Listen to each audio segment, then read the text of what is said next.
Oh my gosh, nandito yung father ni Jimmy. Annyeonghaseyo! We're not allowed to take photos or videos of him. Gulat ako kasi very simple. Kasi naka-polo shirt lang. Ayun, nasa counter. Gwapo siyang tito. A baby Jimin, spotted. Not so good news, umuulan. Good news, magamit natin yung yellow umbrella natin. Sorry. Remembrance natin dito. May pa-souvenir. Gusto ko lang sabihin na don't let the rain hinder your adventure. Hello guys, good morning. Annyeonghaseyo from Busan, South Korea. So it's our second day and last day na dito sa Busan. So half day na lang yung spend natin dito sa Busan. Punta na tayong Gyeongju after. So it's June 14 and maulan guys. I'm with Korea Tourism Organization. So this is a fam trip or familiarization trip. Hindi siya family trip, familiarization yung fam sa fam trip. Tapos kasama natin yung different content creators from the Philippines as well. Kaya may pakamyo ka dyan. So nag-check out na tayo. So nandito tayo sa Haeundae area. So this is Ramada Encore by Windham in Busan. And tingnan nyo naman yung ulan. Nakakaloka. So monsoon season is like this. Ano bang pinaka-pogi mo sa BTS? Jungkook din. Ang dami mong kamukha, wait lang. Seryoso, nakita mo si Mingyu? We're supposed to be in Gamcheon today. Pero dahil umuulan, punta tayo sa cafe ng dad ni Jimmy. Is it dangerous to go to Gamcheon if the weather is like this? Okay, not dangerous but uncomfortable. Guys, if you will travel to Korea or anywhere else in the world, you can book your activities, eSIM, and other travel essentials on Klook and use my promo code DaveGinukluk for discount. For hotels, you can book on Agoda and use my promo code DaveAgoda for 10% off. Ilalagay ko sa comment section yung links ng eSIM for internet, hotel, and activities na you can book for your Korea travel. 30 minutes papunta sa cafe ng papa ni Jimin.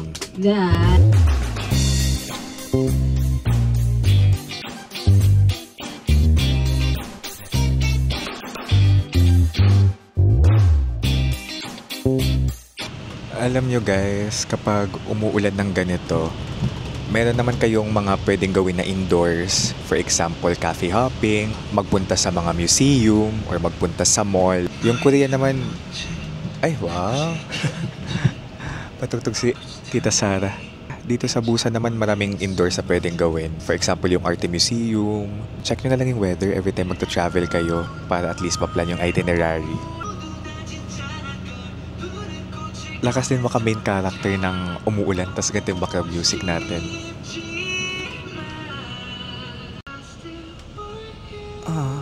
Ganda. Don't let the rain hinder your adventure. Just be prepared kung saan kayo pwede pumunta. Grabe, ito yung mga moments na masarap lang mag-earphones, listening to songs like this, tapos sightseeing ka lang habang umuulan, di ba?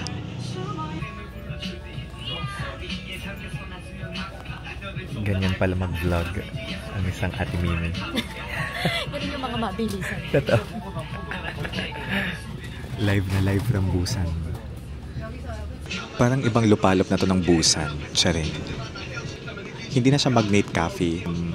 Z-Millennial na yung tawag sa cafe, okay? I-search nyo lang guys sa Google. This is the vibe. Nagpapatugtog lang ng BTS songs dito sa bus. This is road trip. Z-Millennial. So dati siyang Magnate. Tapos open siya ng 10 a.m. to 10 p.m. Alright? So, pwede rin kayo mag-Naver Maps dito sa Korea, aside from Google Maps. Arasoyo? Araso. We've arrived sa Z-Millennial Cafe. Umuulan. So, ito yung area niya. Okay? So, ito siya. We're here. Grabe. Tinay natin itong puntaan sa first 2 punta natin sa Busan. Kasi hindi kinaya. So at least ngayon, 3rd time natin in Busan, finally napuntan natin yung Z-Millennial. Not so good news umuulan. Good news, magamit natin yung yellow umbrella natin. Siya rin. Yung yellow umbrella kasi diba, sa K-drama it's very romantic. Pinapayungan ng yellow umbrella yung mga female lead. Yellow umbrella lahat. Welcome home, Jimin! May patarpulin pa dito. Oh. Still with you. Oso, oseyo. Oseyo? Tama ba? Hindi ko sure yung tamang basa ko. Pagpasok nyo, ito yung bungad. Mga flower. May Korean cafe. Grabe ang daming bulaklak. Here, yung pastries.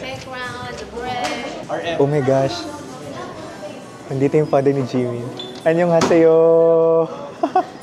Annyeonghaseyo. Bawal kunin nung... Bawal. We're not allowed to take photos or videos of him. Pero... nakita natin siya. Nandito siya ngayon. I'm with Ate Mimi. Together. Yeah. One bread and one coffee. Ito yung bread natin. Yung signature nila dito ay Earl Grey chocolate cream latte. Yan tinuturo. Yan. Siyempre yung mga in-order natin dito yung mga signature. May mga pastries din sila dito. I mean, mga cakes. Look.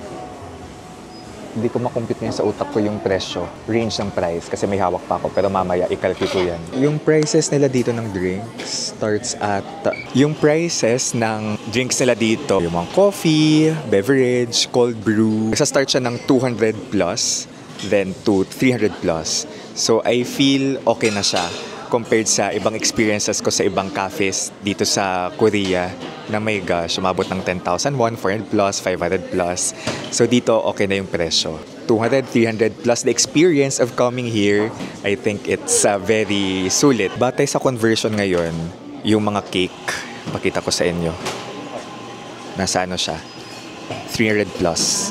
Okay? Itong mga tinapay naman, ubus na agad yung corn cheese. Big. Ito daw yung signature. Yung range ng prices dito ay nasa 100 to 300 plus pesos. Ay, gusto kong modeling. Sabi ko, mukha nga ni Jimmy yung papa niya. Yes, mom, kumusta? Ay, yung papa kasi. Papa kasi. Ayun, no? Nakaupo. Pero nagpapasignature siya. Nakaupo. Ay, nagpapasignature ba siya? Oo daw. No photos o bawal. Grabe, signature lang siya. parang maganda. Ay, nag-vlog ka rin pala doon. Nakakaloka yung mga DJ ay nyo. Of course, a signature. The drink, their signature drink, it's the Earl Grey. Earl Grey chocolate something. Okay, mabilis ako usap. Okay ka usap.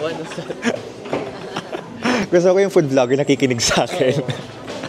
Pag food vlogger, go lang May mga merch na tinitinda dito, guys. So, for as low as 500 pesos to 1,600 pesos. Ayan. So, may cap. Uy, may mini hand fan. Ito, bib ba to? Dog load. Sorry, akala ko bib. Napakasyunga. And then, may t-shirt. Ito, mga trophy, guys. Mama, Artist of the Year. Wow.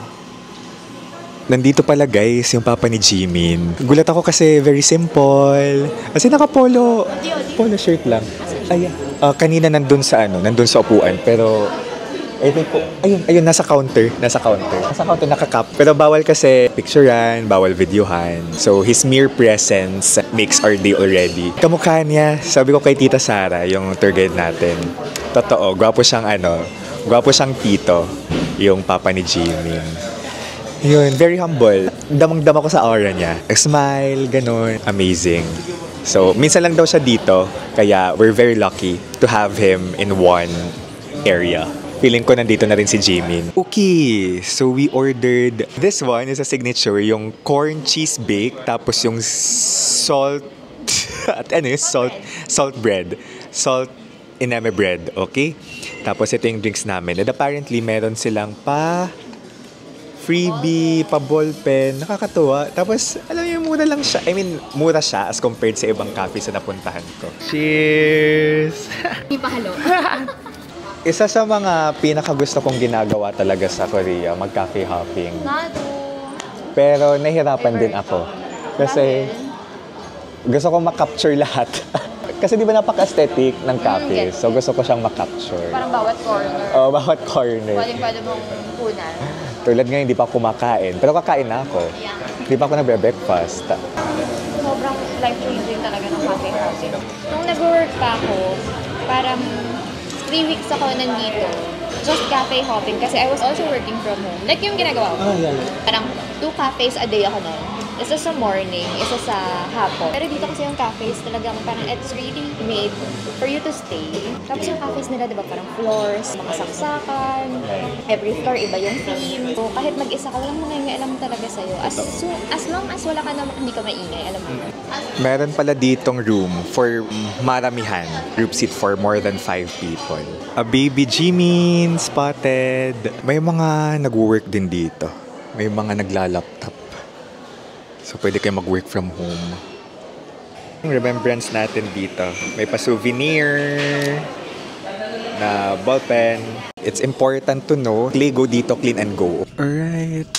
Grabe, I mean, complete na yung araw ko, guys, na nagpunta tayo doon. Favorite na activity ko sa Korea ay cafe hopping.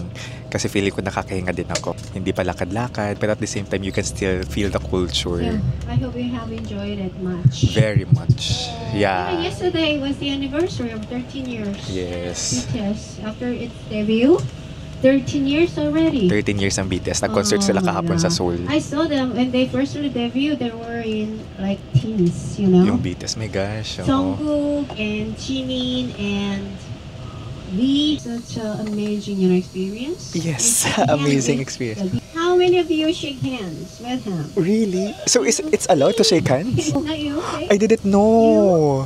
You didn't know the guy in a blue cap. I didn't know we can shake hands. No photo only. Shaking hands. I will go back. Oh my God. Come again. There's a reason. So you can shake hands with a father. Oh. So yun, pwede kayo mag-shake hands ha? Okay. Now Humble we are looking going lang si to father. Ibit. Pero sobrang yaman. BIFF Square na tayo next. It's an experience. Busan International Film Festival. Ito yung BIFF Square kung saan kayo pwede mag-food trip. Parang yung dong din to ng Busan where you can food trip. First ever natin dito sa Busan, dito tayo sa Nampo area nagstay. Kasi malapit siya sa Busan Station. Ay, group photo, let's go. Sorry. Nag-vlog pa ako, tara. Ito, we're walking in BIFF Square. Vibrant to sa gabi. Pero na-realize ko mas pang-Hyundai ako versus Nampo. Pero okay din dito pag food trip, just like this. May mga stalls dito, just like in Myeongdong. Ang sikat dito yung hotok. Yung kakaibang hotok nila. Seed hotok, correct. Yan. Ano, pinipilahan. Mga handprints. Handprints ng different Korean stars. Yung makapag-content na maayos. Grabe.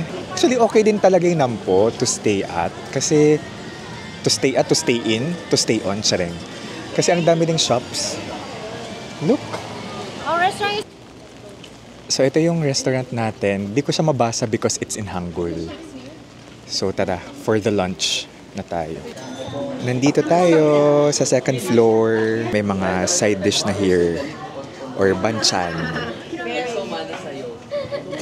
Di ko napapangalanan isa-isa. Ang sure ako may japchae dito. And kimchi. And rice. Ayan. Tuwa ako, medyo cute yung server natin. May kamukha siyang artista na nasa hospital playlist. Sa totoo lang, di ako marunong mag-anggulo-anggulo gamit yung DJI. Pero kaya natin to. Kung ba yung mic? Di mawawala yung japchae. It's an honor na masama sa frame ni John Heron. Soup, as in sabaw. Ang sarap. Maanghang. Ito yung tinuro sa atin ni Tita Sara. May kim, seaweed ineme. Tapos, rice. Alam mo, simit pala. Yes. Itry mo, ito yung tinuturo ni Tita Sara for the authentic Korean experience. Lagyan ng soy sauce.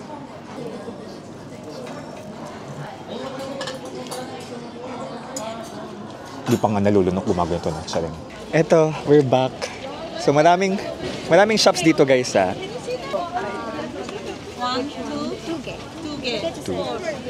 Kamsamnida. So nagbusan ba talaga kayo kung hindi kayo nag-hotok? So meron tayong order dito, seed hotok. Ito yung famous na hotok ng Busan. Like every time nagbubusan tayo, nag-seed hotok tayo. So nasa 82 pesos, 2001 yung isang hotok. Okay? Hindi sila nag-accept ng card. Okay? Kapag mag-food trip kayo guys, make sure to bring cash. Actually, kahit sa Myeongdong, may mga stalls na hindi nag-accept ng card. Kaya nahirapan ako doon. So yung pinili ko lang, hinanap yung nag-accept ng card. Tapos nilibre tayo na Ate Mimi. So salamat kay Ate Mimi. May kasama kami dito, si CJ. Like, pansin ko sa kanya, every time nakipag-usap sa Korean, tinatay niya talaga mag-Korean. Bumibili siya doon. I think that's a nice trait sa isang tourist to learn how to communicate with the locals. Kasi yung sabi nung Korean kong teammate before, yun ang pinaka-na-appreciate nila sa tourist. Nagtatay mag-Korean. Oh my God! Bye-bye Busan na. Pag Yeongju na tayo, guys.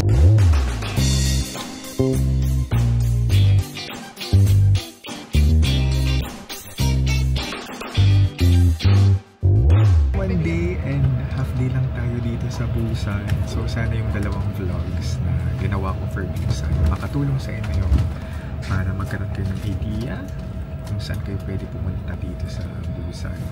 Maulan ngayon, pero okay lang sa akin because again, Busan, rainy day or sunny day, it will always feel like a warm embrace to me.